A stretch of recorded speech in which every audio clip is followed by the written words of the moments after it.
We're on here again. We're not too certain what happened just now. We lost connection. The internet service went down. We do apologize for that, but we have little or no control over that type of thing. We're going to start CSEC Biology, the from cover page, is your free homeostasis. online biology and human and social biology class on YouTube. Subscribe to realize your dream in biology or HSB and study with students from across the Caribbean. Your time is now as we move to reach 50,000 Caribbean students with animations, labs, notes, videos, demonstration, live classes, and past papers. Subscribe now to CSEC Biology, the cover page, and remember to share the secret. Remember, it is free on YouTube. See you there. Teachers, adult learners, parents, students, youth groups, churches, this is just for you. CSEC Biology, the cover page, your free biology and human and social biology classes on YouTube. Subscribe and share now so you can enjoy labs, animations, notes, live classes, videos, demonstration, and past papers, all free just for you. And meet our many other Caribbean learners as we move to help 50,000 students with free online classes. Subscribe to CSEC Biology, the cover page, and share the link with others. We are on YouTube. Oh, wow, it's free. Yes, it's free. Free. Subscribe to CSEC Biology, the cover page. CSEC Biology, the cover page, is your free online biology and human and social biology class on YouTube. Subscribe to realize your dream in biology or HSB and study with students from across the Caribbean. Your time is now as we move to reach 50,000 Caribbean students with animations, labs, notes, videos, demonstration, live classes, and past papers. Subscribe now to CSEC Biology, the cover page, and remember to share the secret. Remember, it is free on YouTube. See you there. Okay, welcome again to CSEC Biology, the cover page. We had that break in transmission now. However, we're going to be continuing the lesson as was planned, and hopefully we'll be out of here in a timely manner. Hi, Jawawan, how you doing? We're having internet issues here. Again, it happens every now and then. So we're here for about 40 minutes earlier, and then we went because of the connection problem. Hi, Moore, welcome back. Thank you guys for staying with me. I'm going to start the lesson again from homeostasis. So you, for those persons who are listening in, you are logging on to volume 28, not 27. 27 is the volume that we were doing earlier, and it got interrupted by the internet supplier. So we're doing volume 28 now, and that is solely homeostasis, osmoregulation, homothermy, and things like those, negative feedback and positive feedback mechanism. So we started out earlier, we're talking about homeostasis, and we wanted to find out what is homeostasis. Then we said that homeostasis is that way, that condition in which the body maintains a constant internal environment. And of course, we would understand that the internal environment continues to change. And because of that, there must be some regulatory mechanism within the body to treat with that.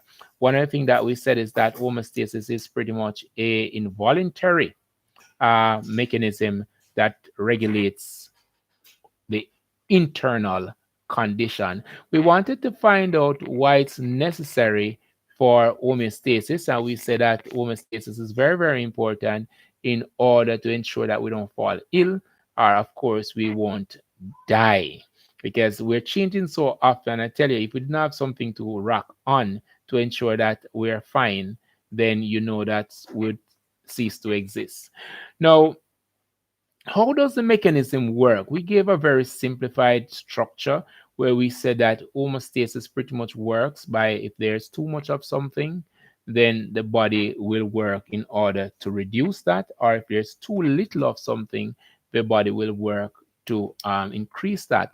But in essence, what the body is doing is to work, is that the body is working to maintain that constant internal environment, to have the internal environment at equilibrium.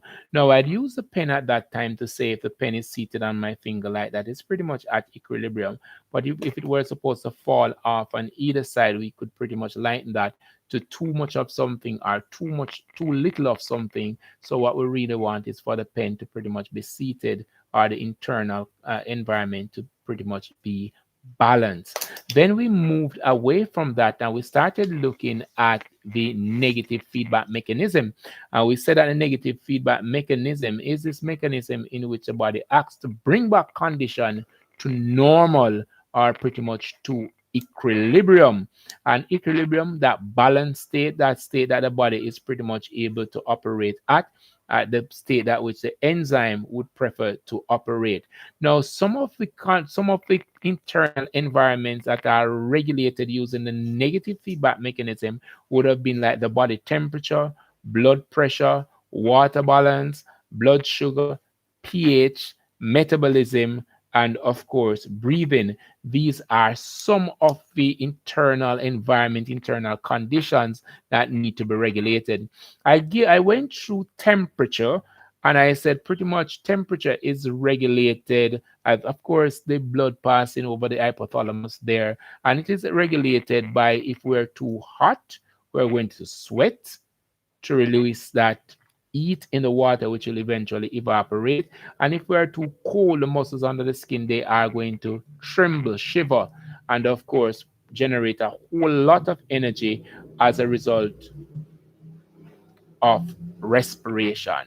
So pretty much a negative feedback mechanism is just this mechanism that ensure that the body is at equilibrium.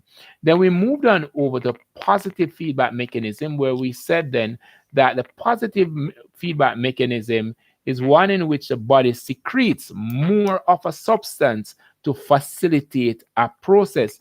And I started talking about a giving birth, and we made mention of oxytocin. Oxytocin, and of course, this is something that is used with lower class animals like probably cattle and goat, and of course, women as well. Now, oxytocin, the body is going to release more oxytocin during childbirth. And one of the reasons the body is increasing this oxytocin during childbirth is that it impacts the size of the birth canal. It causes it to stretch. It also increases the strength and the frequency of a contraction. So when you are giving birth, the doctor might give you like a prick on the leg there about administering the oxytocin. And what that will do is, of course, increase the strength and, of course, the frequency of the contraction, and of course will cause that birth canal to stretch so that it will be a little easier for you to give birth. So that's one of the big and popular positive feedback mechanism, the oxytocin that is involved in giving birth. All right, so positive feedback mechanism, negative feedback mechanism, they are both important to our survival. But the positive feedback mechanism is less popular, one would say, or it would be less frequent. Now, we want to talk some more about body temperature. I spoke about body temperature earlier, and I don't know if you've ever heard the word homeothermy. And this is pretty much the body's regulation of its internal temperature. So we talk about osmoregulation, where we're talking about regulation of water. When we talk about homothermy, we're talking about regulation of the body's internal temperature. And by now, one would agree or should accept or appreciate the fact that 37 degrees Celsius thereabout is the body's normal temperature. 37 degrees Celsius thereabout is pretty much about its normal temperature. Now, what is really responsible for regulating the body temperature? It's going to be the skin is responsible, and of course, we have spoken about the hypothalamus in the brain. These are pretty much responsible for regulating temperature. And remember, temperature regulation is going to be associated with what we refer to as homeothermy. Now we spoke also about osmoregulation.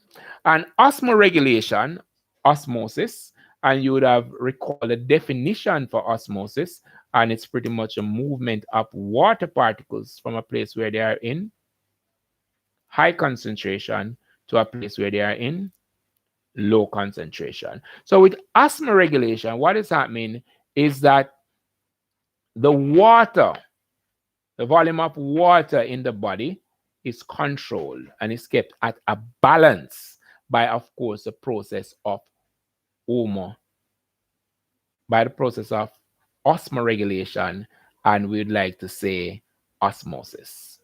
Now, the kidney as an organ, as we spoke about the skin and the hypothalamus, the kidney plays a very, very important role with osmoregulation. The kidney plays a very important role with osmoregulation. Now, the kidney would be responsible for controlling water and the salt level of the cells.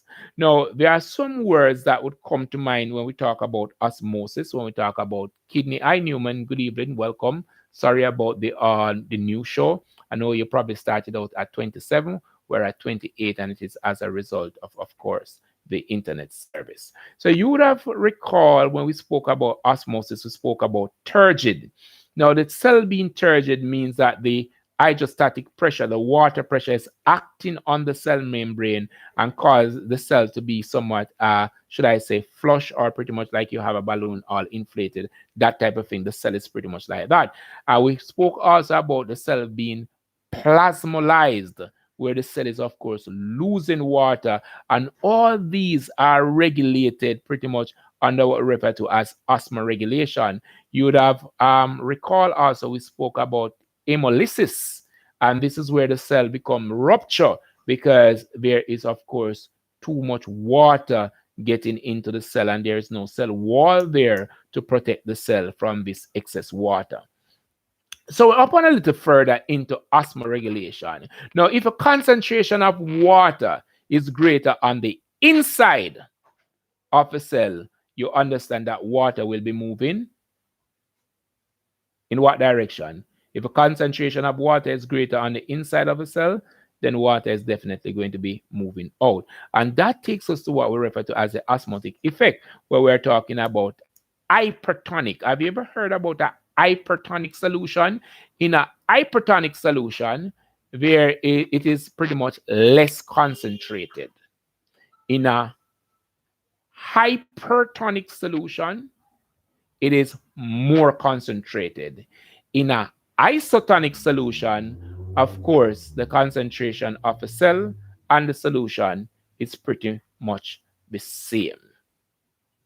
Now, with osmoregulation, it's important to note that if there is more sweat, if we are sweating a lot, we are going to have less water. Less water in the urine. That equates to less urine. Now, how water actually enters, we drink water, how does it get to the system? Now, the water get to the system, and I think Amoy had asked this question at the end of the show. The water is going to be entering the system via the colon and the ileum. The water is going to be entering our system via the colon and, of course, the ileum. Now, we know that water is entering the system via the colon and the ileum. How is the water leaving the body? Now, you want to tell me in the chat there, how is it that we lose water? Type in the chat there for me. How do we lose water? How do we lose water? Okay, one of the ways in which we lose water is by sweating, by passing our urine, sweating. All right, very good. Sweating. What other way do we lose water? Those two are correct. Any other way you can think about? Urination, tears. Yes, when we cry, we tend to lose some water as well. What other way can we think about? What about expired air? When we exhale, we're losing some water there as well. Any other way? Is there any other way? So we spoke about losing water, we spoke about sweating, we spoke about urination, we spoke about tears. Is there any other way in which your body is losing water? We also spoke about expired air. Is there any other way in which your body is losing water? The body is also losing water through feces. As we pass our feces, we're losing some amount of water because in most cases the feces is coming out pretty moist, so we're losing water there. Now, it's also important to note that other than feces being pretty hard or a little moist, feces can be very watery, a condition we consider to be diarrhea. And when we're having a diarrhea, what does that mean? Is that we're losing a lot of water. And when we're losing a lot of water, what is likely to happen is that we are going to become dehydrated. And that is why when you're having a diarrhea, when the baby is having a diarrhea, it is recommended that you drink fluid. There are some drinks that are recommended, but you want to ensure that you are hydrating the cells. You want to ensure that you're drinking enough water. Now, when you become dehydrated, what is likely to happen is that the urine will become more concentrated. And we're going to look at what that does to the body as we move through the lesson. Now, in our last class, when we spoke about permeability of the distal convoluted tubule, or the second convoluted tubule, and the collecting duct, we spoke about ADH. And ADH stands for antidiuretic hormone. Now, the antidiuretic hormone is going to be involved in water reabsorption. Now, I want you to follow us very closely here because I'm going to be talking about what happens when there is too little water in the body. And then I want you to tell me what happens when there is too much water in the body. Now, the truth is, it is the reverse that takes place. So we have in the brain what we refer to as receptors, all right, osmoreceptors in the brain. And we have what is called the hypothalamus. Now, the hypothalamus will detect the concentration of the blood and it will stimulate the posterior pituitary gland to secrete ADH. Now, this is what is happening. ADH is secreted. Now, if there's too much water, let's treat with that. If there's too much water, the blood is going to be dilute. It's like you have syrup and you put too much water, you have sugar and you put too much water, the blood is going to be pretty dilute. Now, if the blood is dilute, then you agree with me that you are not going to be thirsty. You're having a whole lot of water in the body, you won't be thirsty. So if there is, of course, too much water, the first thing we know is that the blood is going to be dilute. All right. The next thing we know that we're not going to feel thirsty any at all because we have a whole lot of water inside. Now, the fact that we have a lot of water, the blood is diluted, and of course, we're not thirsty, what is likely to happen is that less ADH will be in the blood. All right. So the pituitary gland is going to, of course, send out less ADH. Remember, I said that the reverse is going to be true. All right, good. I have Vashon is on. All right, big up yourself, Vashon. Long time I haven't seen you. How you doing, man? All right. So the other thing we know is that if we have less ADH in the blood, the kidney will, of course, reabsorb less water into the blood. So if less water is being absorbed into the blood, then what is going to happen? We are going to have more water in urine. We're going to have more water in urine. Now, if we have more water in the urine, it is also true that the urine is going to be less concentrated. Now, with all this said, there is pretty much just about two things of the five things that I have mentioned that would be things that you don't know. All right. So we are going to go through again and we are going to look at what you didn't know that you should add to what you have already learned. You probably would have learned this from your regular observation of self. So we're going to be looking at self. Now, so we're looking at the brain. And in the brain, we have some receptor we call osmoreceptor.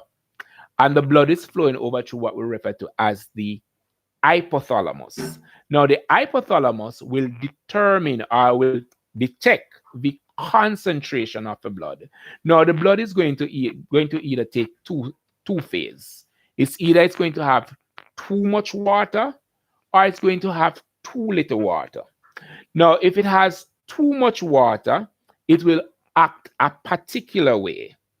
And if it has too little water, the body will pretty much operate the opposite of how it would have acted when it had too much water. Now we're saying with too much water, the time is very cold. You have consumed a whole lot of water. What is going to happen is that you are going to have too much water in the body, and that is going to make the blood pretty dilute. You probably didn't know that, but the blood is going to be pretty dilute. Let's go with it.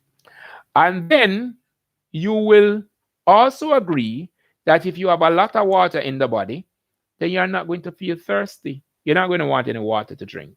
Now, the fact that you don't want any water to drink, it's probably the time for you to think that less ADH is in the blood.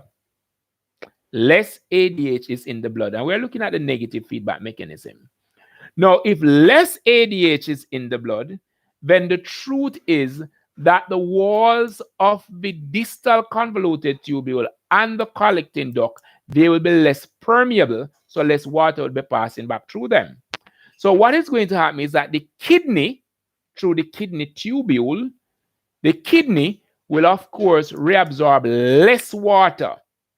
Now, less water, of course, would be reabsorbed into the blood. So if less water is reabsorbed into the blood, then of course we are going to have more water in the urine. Now, if more water is in the urine, then the urine will naturally be less concentrated. And at that time, with all that we've just spoken about, with too much water, with the less ADH being in the blood, and the walls of the distal convoluted tubule and the collecting duct being less permeable, then our blood concentration will move right back into normal. But what if the water level in the blood were to be too low? What would happen? Come, follow me now. I'm going to say, and you're going to help me here. So if the water level is, of course, too little, then the blood is going to be dilute or concentrated. Tell me in the chat there. If the water level is too little, will the blood be concentrated or dilute? Tell me in the chat there. And then, while you figure that out, whether it's going to be dilute or concentrated, are you going to feel thirsty? We want to know that. Don't fall asleep on me now. I know we've been having internet issues, but we have to go on with the show. So very good. So we're looking at the opposite. So if there was too much water in the blood, then the blood would be dilute. Now, if there's too little water in the blood, then the blood will be concentrated. Now, the other question is, will you be thirsty? Yes or no? Will you feel like you want some water to drink? If the blood is concentrated, will you feel like you want some water to drink? Will you feel thirsty? Yes, you're going to feel thirsty, and of course, you're going to need some water to drink. Now, this is the fancy part. Now, will we have less ADH in the blood or more ADH will be secreted? And remember that ADH is the antidiuretic hormone. So, too little water, of course, yes, you will be thirsty. Very good. But now we want to know if we are going to have less ADH in the blood or more. Less ADH in the blood or more. Too little water, we are saying that the blood is concentrated. We are also saying that with too little water, we are going to feel thirsty. And it is also true that we are going to have more ADH in the blood because the ADH is going to make the walls of a distal convoluted tubule and collecting duct more permeable, right? So more water can be reabsorbed. Let us look at the kidney. So with concentrated blood, will the kidney be reabsorbing more water or less water? Will the kidney be reabsorbing more water or less water? And we are looking at osmoregulation and pretty much how ADH would work when we have too little water or too much water. And of course, it's a part of a negative feedback mechanism. So if we have too little water, then the kidney will, of course, reabsorb more water into the blood. The kidney is going to reabsorb more water in the blood. And if more water is reabsorbed into the blood, more water being, yes, being absorbed, reabsorbed, if more water is in the blood, then naturally, less water is going to be in the urine. So if you are reabsorbing more water into the blood, you are going to have less water in the urine. Now, another thing to note is that with less water, what's more water? We're talking about too little water. So if we have too little water in the blood, the body is going to reabsorb water. So we are going to have less water in the urine. So the urine will be more concentrated. All right? And that will help to bring the water concentration, the body's concentration, back to normal. Now, when you study the negative feedback mechanism with too little water or too much water, it might take up too much brain space for you to try to remember too much and too little. What is very important is that you know one side. Either you are going to study when there is too much water or too little water, and having done that, then you must recall that the other side is pretty much the opposite of a side that you have studied. So if on one side you are not thirsty, then on the other side you are going to be thirsty. Just study one side and don't confuse yourself with both sides, because if you do, when you get to the exam, you might be having a little challenge. Now we're going to be looking at the regulation of blood sugar, and this is probably something that most persons want to look at. While we spoke about water concentration a while ago and salt and urine, it might not drive home, but when we start talking about blood sugar, persons start thinking about diabetes, and they almost everyone can relate to someone that they would have seen suffering from the condition most persons call sugar. All right. So if you have not yet like, share, or subscribe, it might just be the time to do so. Invite your friends on over. It's a Friday evening. We're going to be very short. You won't get a 2.5 hour show today. We're going to be very short. So you want to come on over so that you can be a part of the lesson and, of course, improve, right? Improve those scores at, of course, school. So regulating blood sugar concentration is regulated by, of course, insulin and glucagon, and they are secreted by the pancreas. All right, so the pancreas there is responsible for regulating or assisting with the regulation of blood sugar. We spoke about insulin just now, and we spoke about glucagon, and we're going to be talking more about insulin and glucagon now. Now, there are some things that you need to know. One thing you need to know is that the liver and the muscle cell, they store glycogen. And we're going to find out in a few what is glycogen. Now, excess glucose is converted to what we refer to as glycogen. And this is, of course, by the insulin, which is secreted by the pancreas. Now, when we have high blood sugar concentration, there are some cells in the pancreas that are called islet, and some will say islet, and the pronunciation will vary from place to place and from person to person of longer run.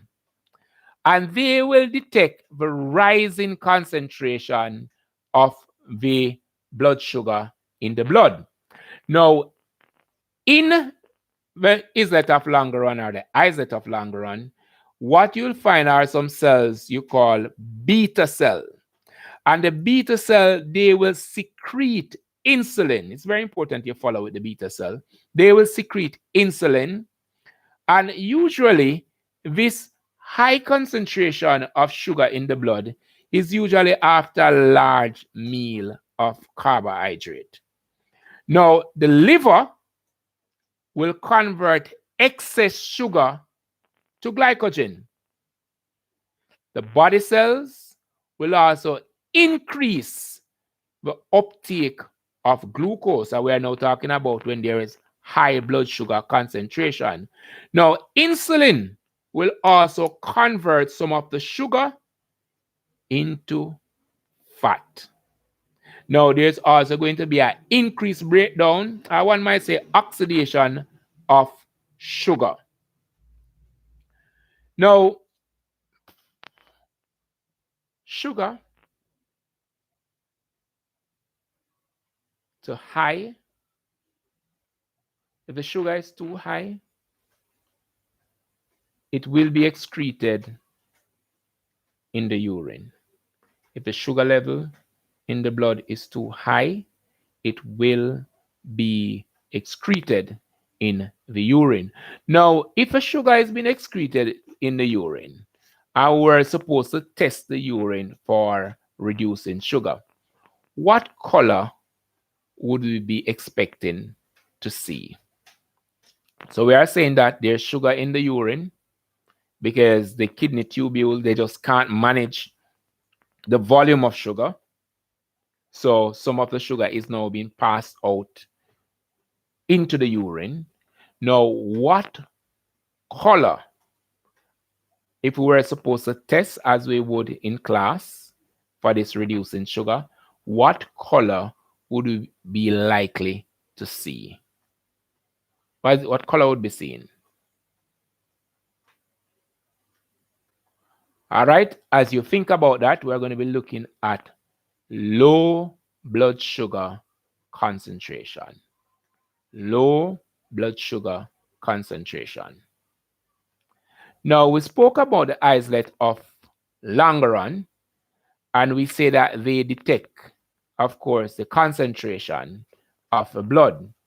Now, if the blood sugar is too low, this time the alpha cells will secrete glucagon. So remember, if the blood sugar is too high, the insulin will convert this sugar into glycogen. Now we're looking, and that, of course, it's a beta cell that is responsible for that. And now we're looking at the blood sugar if it is too low. Now, if the blood sugar is too low, then the alpha cells will secrete glucagon, and the glucagon will, of course, act on things like the liver cell to break down glycogen into glucose. So it's the glucagon that will convert the glycogen into glucose to make it available, to make the energy available to do work. So we have spoken about insulin as a hormone, and this insulin is, of course, converting glucose to glycogen. We have spoken about glucagon, and glucagon is converting glycogen to glucose. Now, there's also another hormone that is needed, that functions pretty much in converting glycogen into glucose. It's very important to understand when insulin is doing that conversion to glycogen. Now, when the sugar level is high, like after every meal, then insulin will be converting, of course, sugar into glycogen.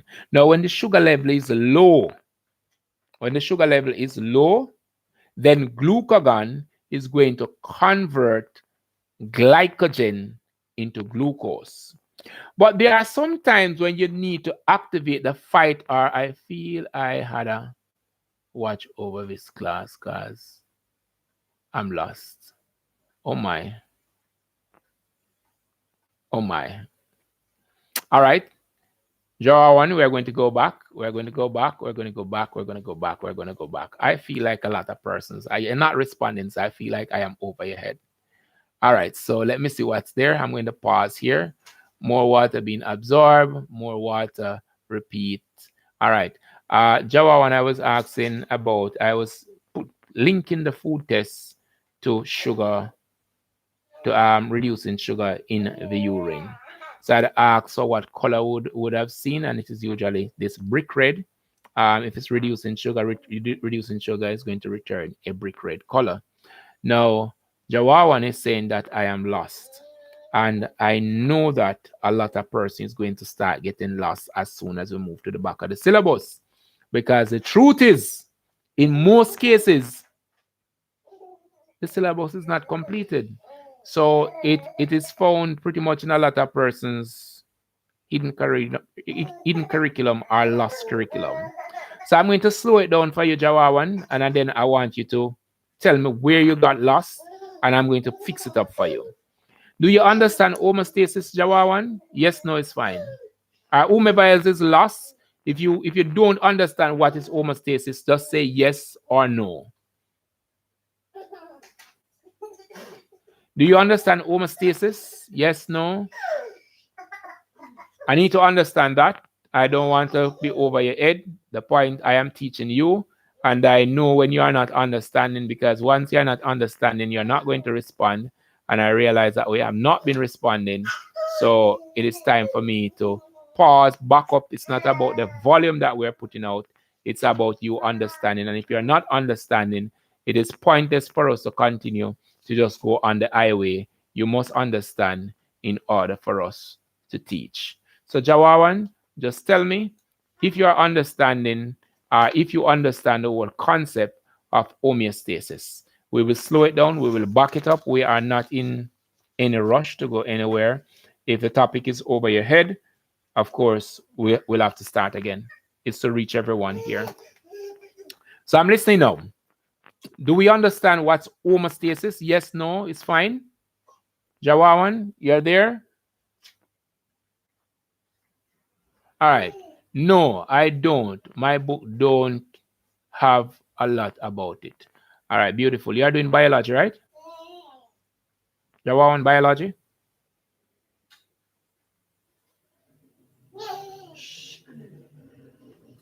Yes, no? No problem. I'm going to treat today for you. Okay, good. All right, so if you are using the biology book, it's not going to cover a lot on homeostasis. But if you are using you're going to see probably a lot of diagrams in it, and sometimes these diagrams are not the easiest. These diagrams are not the easiest to interpret, but that's fine. We're going to treat with it for you. If you are doing HSB, it's big on HSB. If you look at the multiple choice papers that I have worked, you would have seen a lot of this on it. But not a problem. I am going to slow it down now. My HSB have it. All right, not a problem. Not a problem. I'm going to treat with it for you guys. Is there anybody else in the chat who is not understanding what is happening? I'm going to slow it down. I will not cover everything that I have today, because in this case, I move to what we call less is more. All right? So we don't want to give you more and it is actually less. You're logged in today to learn, not for me to rush through some topic and you don't understand. So let me just back up and we're going to go again. And this time, if you don't understand again, just let me know. That's what I do as a teacher. I ensure that you learn, not ensure that I give you the content. So we're going to go. Just let me get some water.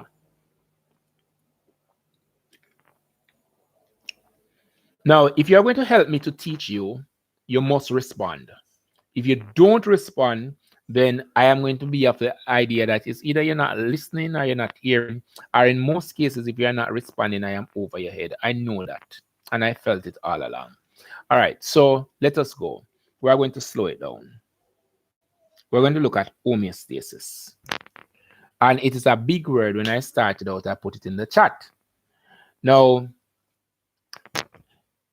just let me ask you some simple question before we hop on into the topic again. And I'm asking everybody, even the persons who are in distant land, who are running away from this topic. When I'm finished today, you'll be fine. Trust me, you'll be fine. All right, so let me just take off my glasses a bit. Do you think you can just go on? All right, tell me something. When you feel hot, do you think that your body is just constantly hot and it's not regulated? So if on the outside you feel really, really hot, on the inside it is really, really hot and the body is doing nothing to ensure that it stay at a level. What's your view? What's your view? All right, I know it's a bit slow. While you think about when you're hot, and we're trying to find out if the body does anything to correct that. We want to also find out if when you are cold, if the body does anything to correct that. Right? A whole lot of things I'm asking because I realize that it's logging, so you can answer them behind each other very quickly. Another thing I want you to answer for me, if I were supposed to drink 3, 4, 5 bottles of this water, do you think that my cells will be all burst? I'll die because I'm drinking too much water, or the body is going to find a way to regulate the water within and get rid of the excess water. Are you with me? I want these questions to be answered, and then we move right along. Jawawan, are you with me? Moore, are you with me? Macmillan, are you with me? Oh my. What's happening?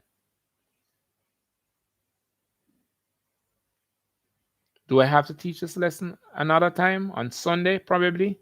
You've had enough for the week? Okay. Macmillan, are you understanding the lesson?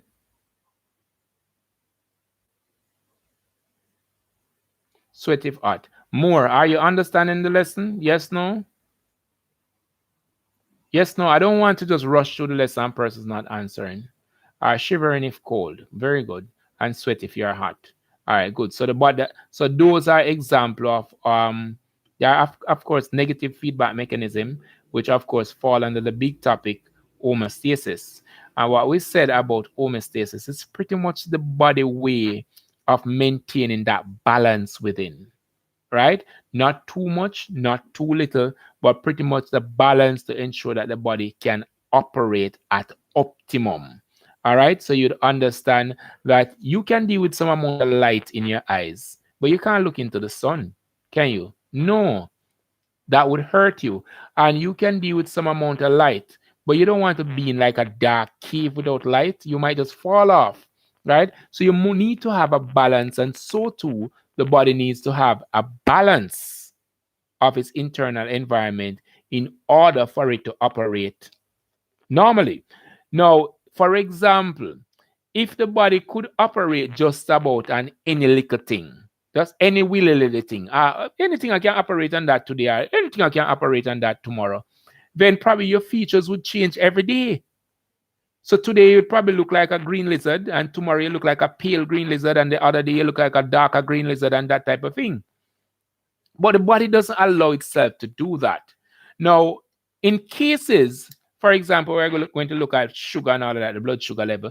What you'll find happening is that if you don't have enough sugar, metabolism will slow down, and of course, you'll start to move a little slower. So what we're saying is that with homeostasis, all that it is just the body's way of maintaining that balance within. All right? Not too much, not too little. So you have a radio or a television at home. You don't go and buck the TV in the night and turn the volume right up during the middle of the night. No, no, no, no, no, no. And neither do you turn it right down that you can't hear anything. You have to maintain that balance between high and low so that your house can operate normal. So nobody will be complaining about the TV being too loud, and you won't be complaining about you not hearing anything.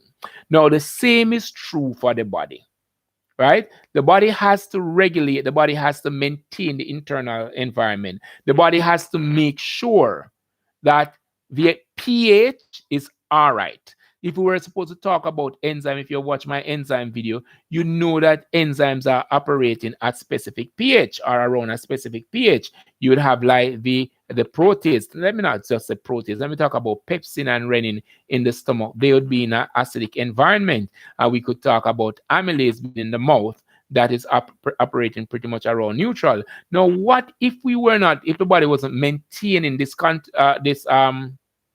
equilibrium? Then what you'd find is that, okay, the mouth is acidic and the entire body is acidic. Now, what about the enzyme that is operating in the mouth? How would it operate when it needs to operate pretty much at a neutral pH? How would the pepsin and renin operate if the stomach wasn't acidic?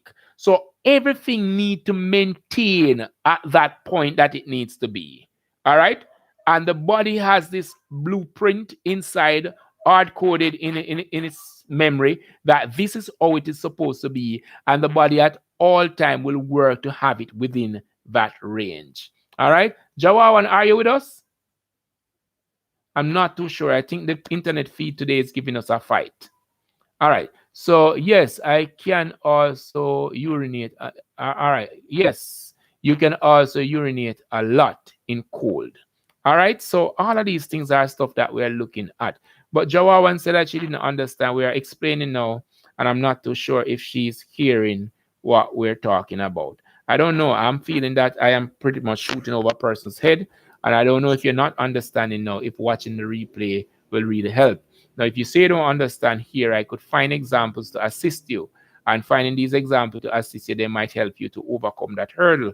But to leave and say that you're going to watch the video that you already don't understand, it might just lead you into greater confusion. So I'd prefer to teach the lesson again so that persons can follow. All right. So negative feedback mechanism, positive feedback mechanism. I am just going to wrap the show, but I'm going to go to, I'm not going to go into diabetes today because I realize that persons are struggling, right? And I think the struggle persons might have still, yeah, you might be still suffering from the nephron and what happens in the nephron in the kidney. So I will definitely have to slow this down, and I probably have to go back to the kidney to teach persons about the kidney. Other persons came on, and Tanisha said that she's not here on the syllabus as yet. Uh, Jawawan is having that problem, so persons really can't follow at the speed that I am teaching. That's fine. But if you come and you can't follow, just slow down, tell me what you don't understand, and I'll treat with it. I was expecting that everybody would have been fire, but it's not burning like I wanted it to. All right, so homeostasis, again, is that way in which we maintain that constant internal environment. An environment, just the inside of you, that is what the environment is. All right. We're talking about probably the temp. We talk about the temperature of this inside. We talk about the water balance. We talk about the blood pressure. We talk about the sugar. We talk about the pH. We talk about the metabolism. And we talk about breathing. These are all things that need to be regulated on the inside of the body. All right. And when what we said is that what homeostasis does is to ensure that these things are kept at that level that they are supposed to be. All right. And we don't have to use the fancy word equilibrium. We could say at the level that they are supposed to be, around about the level there where they are supposed to be. But homeostasis, we said that we could look at homeostasis as negative feedback mechanism, or we could look at it as a positive feedback mechanism, and they operate differently. Now, it's very important not to confuse yourself that one is left and the other is right, because they are really different. Now, with negative feedback mechanism, it is looking at both positive and negative, right? And what I mean by saying positive and, and negative, if something is too high, it's going to try to bring it back to equilibrium. If something is too low, it is going to try to bring it back to equilibrium. And we spoke about temperature. We said that if we're too hot, then the body is going to sweat to bring down the heat. Now, if we are too cold, then the body is going to tremble in order to bring up that temperature. All right. So when we talk about the negative feedback mechanism, we are talking about the body restoring equilibrium or bringing back things to normal.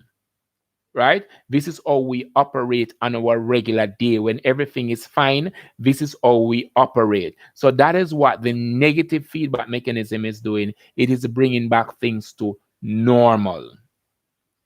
Right? And I gave you some example of things that we would look at when we are looking at the negative feedback mechanism. We said that we could look at temperature. That is a big and easy one. We could talk about blood pressure. All right, how fast the blood is moving. We could look at that. And of course, we could talk about the blood vessel sending information to the brain, and the brain sending information to the heart, and the heart slowing down versus the heart speeding up, that type of thing. And sometimes this is driven by hormone and all of those stuff. We could talk about water balance. The water balance in the body must be maintained, because if we have too much water in the body, what will happen is that the cells will become turgid, your body starts swelling and all of that. We said that the body is retaining water. And of course, that could make you sick. Now, if the body doesn't have enough water, again, that too could affect you. So what the body does is at all time to get itself in a position that it is at equilibrium. And if it is not at equilibrium, the body is going to send you a message. For example, if there's not enough water, to tell you that you are thirsty. And when a person is really thirsty, it becomes unbearable that they have to source something to drink once they are thirsty. And this is the body's arid way of saying, listen to me, I need to get back to equilibrium. I need something to drink. I need some water. I need some liquid, because the blood is too concentrated now. So I need some water. I think most person would be drinking, right?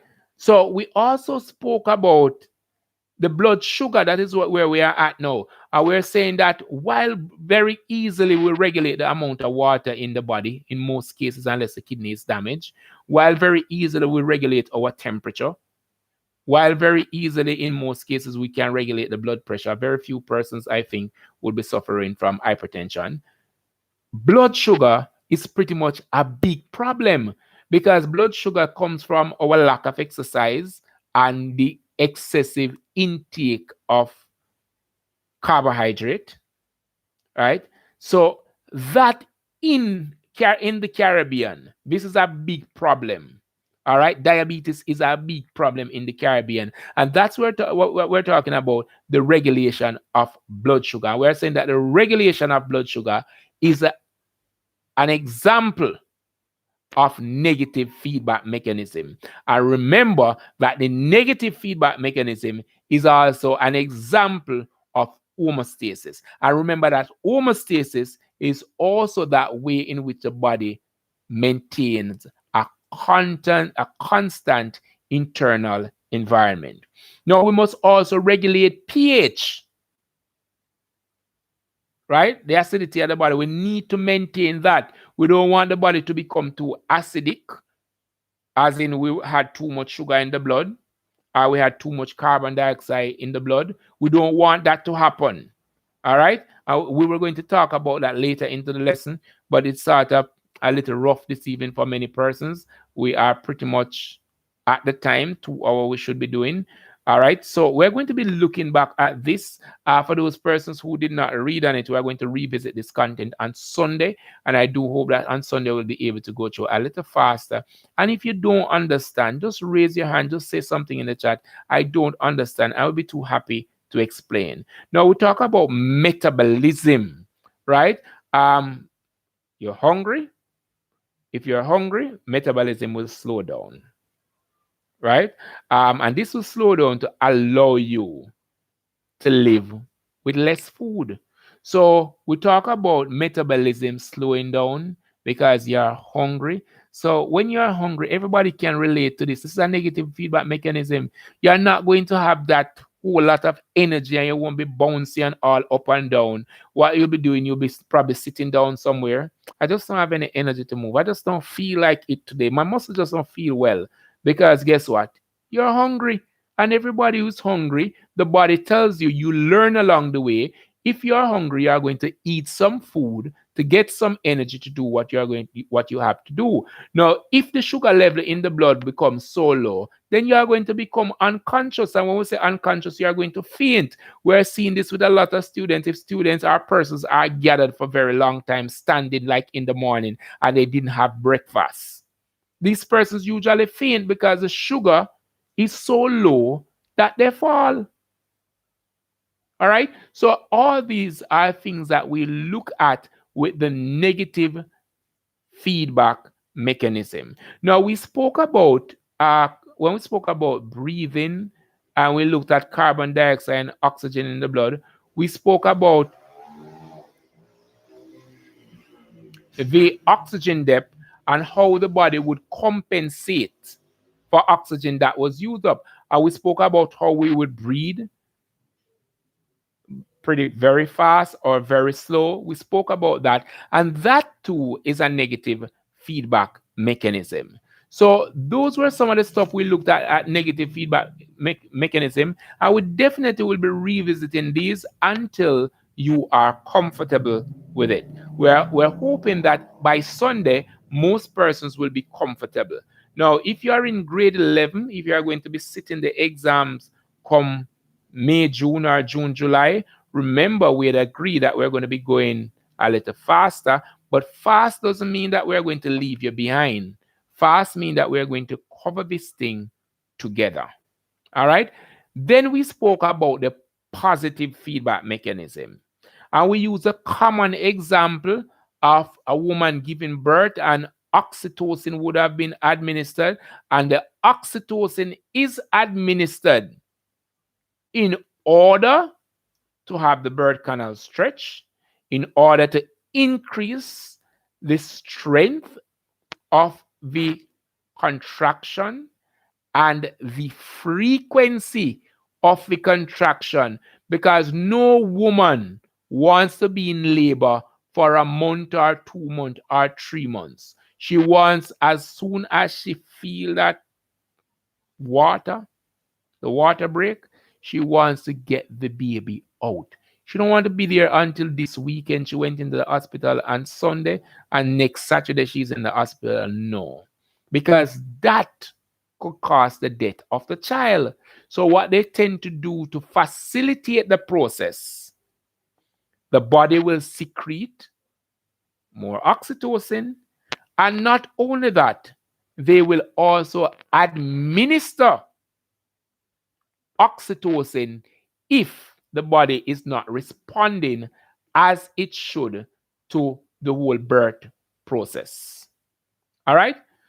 And having looked at the positive mechanism, you remember we said that it is more of something. It is not trying to bring back any balance like with the negative feedback mechanism. With the positive feedback mechanism, it is producing more of something in order to enhance a process. Then we spoke about homeothermy, and we said that homeothermy is just the body's way of maintaining the body temperature. And we did look at vasodilation and vasoconstriction. We looked at that at length. We looked at the role of the hypothalamus, and we also looked at the role of the skin. And just a reminder, the body temperature is somewhere about 37 degrees Celsius. So we looked at a whole lot of stuff, and I think that we were doing really, really well. But we're going to get better. Don't worry yourself. There are persons who are not following. Then we went into osmoregulation. I'm not too sure if that is where a lot of persons got lost with osmoregulation, where we're looking at the regulate how the water level in the blood is actually regulated. And I started off by looking at some basic osmosis principle, where we're looking at hypertonic solution, hypotonic solution, isotonic solution, and we also looked at the state of the cell when the cell is turgid, when the cell is plasmolized, and we also look at what happens to the cell with hemolysis. So we did a lot of things there, and we went on to say that water, osmo is pretty much the body's way of regulating the amount of water in the body, and it does so through the process of osmosis. Now, we reminded you that if you are sweating a lot, then we are going to urinate less. If we are urinating a lot, then we are going to sweat less. And this is pretty much an example of the body's system working together. All right. Then we went on and we tried to find out how this water got into the body, right? And this is something that Amoy had asked us on in the last lesson. And I said to her, the colon. Now, the water enter, of course, through the colon, and of course, water is entering through the ileum. We made mention of that. And we continued by asking you how water leaves the body.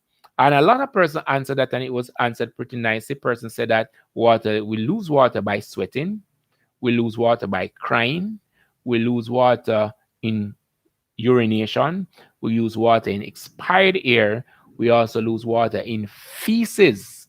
And we made mention of diarrhea. And we said that with diarrhea, we're losing a whole lot of water. And because we're losing so much water, we become dehydrated. Now, once we become dehydrated, then it is also true that the urine will become concentrated. So, diarrhea, dehydration, concentrated urine. If you don't drink some water, if you don't drink some rehydration fluid, if you don't go on the drip at the hospital, then the cells become plasmolized. And then if this is not taken care of, the biggest cause of death with diarrhea is going to be because of dehydration. So once a child is having diarrhea, once you're having diarrhea, whether the child wants to drink or not, try to get some fluid in, be it you or a child or whomever. Once we're losing a lot of water, we need to put back that water in. Once we are being dehydrated, we need to put back that water on the inside. Now, having looked at that, we went a little further. We went back into the kidney, right? And we went to that functional unit of the kidney called the nephron or the kidney tubule. And we were looking at two things. And it is not something that you are going to get overnight. It is something that you'll have to study in order to learn. Don't be carried away by Mr. Wilson. All right? You will get it over time. Trust me, you will get it over time. Some person will have to watch a video a couple of times. Some person will have to use your textbook. One of the things you know about Mr. Wilson's class is that if you're here, it's advised that you carry a textbook, that if I do something or go somewhere, you can follow with your textbook. So what I did while I was looking at osmoregulation, I was actually, my focus was on ADH, antidiuretic hormone. And we were able to establish that if there was too much water in the blood, then the blood would be considered to be dilute. Now, if the blood is dilute, we are not going to be thirsty, right? And if we are not thirsty because of the blood being dilute, it is also true that less ADH will be in the blood.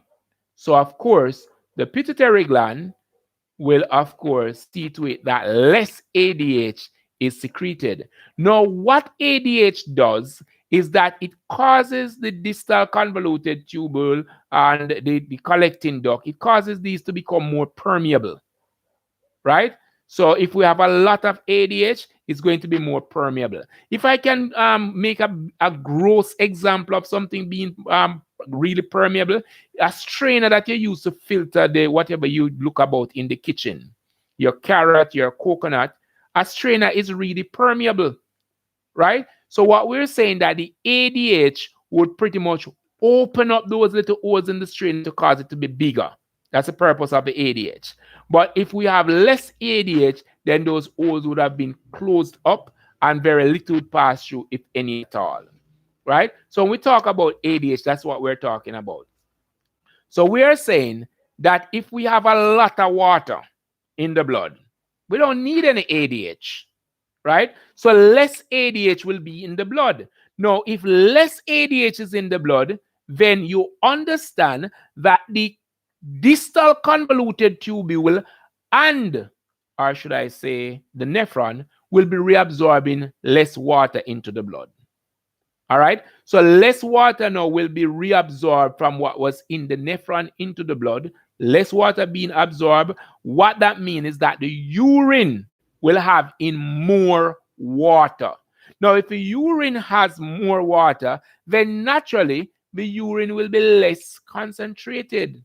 And when we established that fact, we went on and we said that what is true for one side is going to be the opposite for the other side. So what is true about too much water on the kidney and the ADH is going to be the opposite when we have too little water on the other side. Might I remind us, this is something for us to know. If you were supposed to go through the multiple choice paper, you would have seen some of these diagrams, and this is an example of the negative feedback mechanism. You're going to learn it over time. You might have to go through it a little slower than I did, but you're going to be getting through pretty well. All right. So we have blood sugar to look at, and we have diabetes. I don't think that I should drench you with more of this because I think you are sort of over the hill. So what I'm going to be doing, I am going to be revisiting the content on Sunday. I'm going to be looking at how we regulate blood sugar. I'm going to be looking at diabetes. And of course, we're going to bring closure to the topic homeostasis. Now, if you come to that class and you feel having watched this video again, if you come to that class and you still don't understand, please come very early and type in the chat, "Sir, I did not understand," and we will try to revisit it. I will ask a student in the class to assist us with the explanation. I don't really want to touch regulation of blood sugar because I want you to digest, of course, the water or the osmoregulation. I want you to treat with that. Having completed that and understand what happens there, it is something that you could use now to answer other questions that would have to do with the negative feedback mechanism. In some cases, diagrams are being used to explain that. So I don't want to give you too much. I don't want to kill you. I don't want you to not like the class. I don't want you to not like the subject. I don't want you to hate Mr. Wilson. But we're going to be looking at diabetes. It's going to be a nice thing when we come Sunday, and everybody's going to be fine. Everybody's going to be all right. Remind persons to come on out. It's Friday evening. I'm not seeing a lot of persons, but on Sunday, we are going to do it. We are going to go to 2.5 hours, and we're going to be covering the diabetes that we have here. And we're going to be looking at the eyes or the eye. All right. So don't come to the class and don't do any reading. If you didn't do any reading, it's going to affect how you perform throughout the class. It's going to affect when I'm teaching, because I might just go over your head, and I really don't want to do that. I really don't want to do that. I know it's a big deal when we are trying to complete a topic per class, but if we are completing a topic per class and if we are going too fast for you, I suggest that you watch the video more than one time. Not only that, if we hit a point in the class that is too much for you, slow down, Mr. Wilson, and ask Mr. Wilson to provide further explanation. I'll be too happy to do that. I am not here just to make up a lot of noise. I'm here for you to learn. I'm going to stop here today because it's a little too much, and I'm going to be continuing with the content come Sunday. thank you very much for joining me. And I ask that you go and watch the video a couple of times. And having watched the video a couple of times, when you come Sunday, you are going to be so happy. I promise you, you are going to learn so much. And of course, use your book. So until Sunday, good evening. Do we have anything to share or to ask? If not, that's going to be it from me. Remember to like, share, subscribe. You want to share the content with somebody. You want to ensure that you give a like. You want to ensure that you ask your questions. And of course, for those persons who have not yet subscribed, it might be time for you to do so. All right. So we have reached the end of the show. We have done the 2 hours. We started 5:05 and it is 7:16. We're not going to go with the other half an hour because we want you to go and look over osmoregulation and come back. So we're on Sunday, I am also going to add, I should have the video for nephron by then. And I'm going to see if I can find some other way to teach it that you'll be more comfortable. And of course, you'll be able to draw a label and just say everything that happens. I'm going to find something. All right. Amar, you were always here? Amoy? Talk to me, Amoy. What went wrong?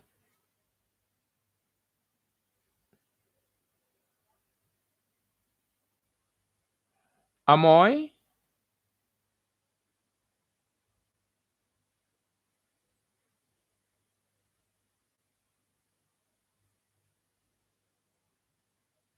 Oh, you were not here. Okay, I decided to stop the class because Jawawan complained about she had textbook that didn't have all the content. Oh, light went. Okay, not a problem, not a problem. All right, we had a problem here as well. The internet service went. It's not so nice, but you can watch a video. We're going to cut the show so you can watch a video.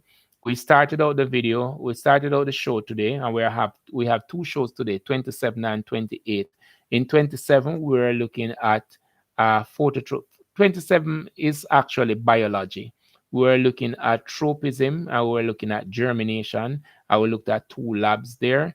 So that's our biology. So if you don't have any interest in that, if you're an HSB student, you really don't want to go back over to 27.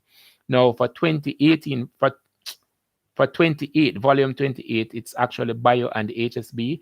And we're looking at homeostasis. We were looking at the negative and positive feedback mechanism. And then we got into homothermy, where we're looking at temperature regulation in the body. And then we were looking at osmoregulation. We did not look at the regulation of blood sugar. I think I'd stop that because it got a little too much for a lot of persons, and I didn't want anybody to choke on the content. I know that it can be too much, so we slow down. So on Sunday, we are going to continue with this, and we are going to see if we can put a little bit at the nephron. We want to do some more of the nephron because not everybody understands the nephron pretty well. So we want to revisit that. And we want to also look at the eye. So on Sunday, we are going to be doing our 2.5 hour class. All right. So until then, like I have said many times already, good evening. And go and watch the video. Watch it however many times you need to. And remember, we need to do 5-year past paper. I realize that everybody is watching 2020. What about 2016 and the others? And remember to leave me your comment. Whatever the comments are, leave them. We read them and we modify our position from time to time if we have to. We have never promised or portray ourselves to be the keeper of knowledge, but we think we do pretty well at what we do, and we will get better as time go by. Thanks much for watching, and good evening.